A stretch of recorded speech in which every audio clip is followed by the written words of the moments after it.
আমার প্রিয় West Bengal state ইউনিভার্সিটির ফিফথ সেমিস্টারের ছাত্রছাত্রীরা যাদের গতকাল রিডিং গান্ধী পরীক্ষা ছিল তাদের জন্য আমার এই ভিডিও।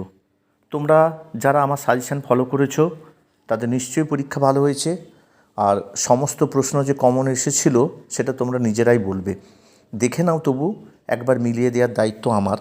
তোমাদের প্রথম প্রশ্ন এসছে যে প্রথমটা দেখো, যেটা আছে বি, দাগ নাম্বার বি, গান্ধীজির লেখা, মানে 2 নম্বরে তোমাদের 5টা করতে হয়। তো আমি যে 2 নম্বরে দিয়েছিলাম আমার থেকে 6টা প্রশ্ন এসছে।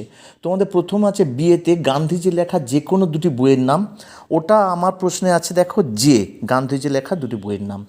তারপরে তোমাদের ডিএ আছে হরিজন সম্পর্কে গান্ধীজির সংজ্ঞা, এটা আমার প্রশ্নে আরে আছে দেখো হরিজনের গান্ধীবাদী সংজ্ঞা।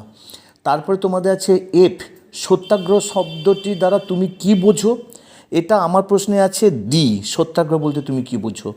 তারপরে জি আছে দেখো সুস্থায়ী উন্নয়ন সম্পর্কে গান্ধীজির ধারণা, এটা আমার প্রশ্নে ও এতে আছে স্থিতিশীল উন্নয়ন সম্পর্কে গান্ধীজির ধারণা।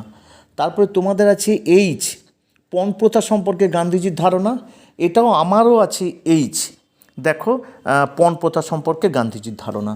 তোমাদের আয় আছে দেখো কন্যাদের সম্পত্তি ভাগের উপর গান্ধীজির ধারণা, এটাও আমার আছে আয়, সম্পত্তিতে মানে আমার এটা আছে টি, হচ্ছে সম্পত্তিতে কন্যা সন্তানদের ভাগ সম্পর্কে গান্ধীজির ধারণা। তার মানে এখান থেকে তোমরা 5টা করতে হয়, তোমরা কিন্তু 6টা পেয়েছো। এবার 5 নম্বরে দেখো তোমাদের প্রথম প্রশ্ন আছে সিএ প্রথম না, সিএ আছে অচি পরিষদ সম্পর্কে গান্ধীজির ধারণা বিবৃত করো, এটা আমার একেবারে এ আছে গান্ধীজি অচি ব্যবস্থা সম্পর্কে ধারণা। তোমাদের ডি আছে শান্তি নিয়ে গান্ধীজির ধারণার উপর একটি টিকা লেখো, আমি দেখো এটা আমার আছে যে ডিএতে নিঃশর্ত ভালোবাসা সম্পর্কে গান্ধীজির ধারণা, এটা করলে হবে।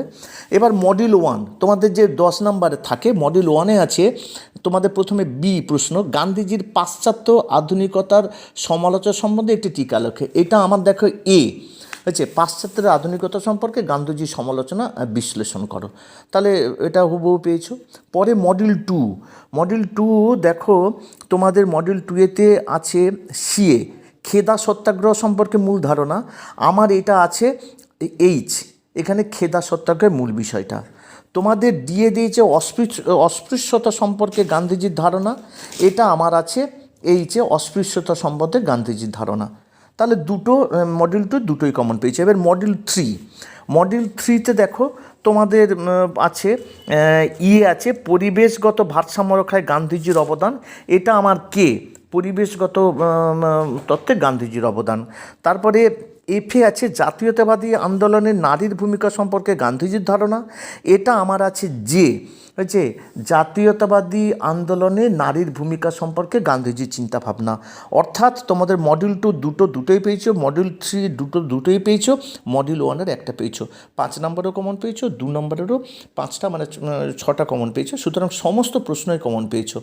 আশা রাখি বাকি পরীক্ষাগুলো ঠিক এইভাবে কমন পাবে, আর এইভাবে আমার সাজেশান ফলো করে যাবে। আজ এই পর্যন্ত, আবার দেখা হবে পরবর্তী কোনো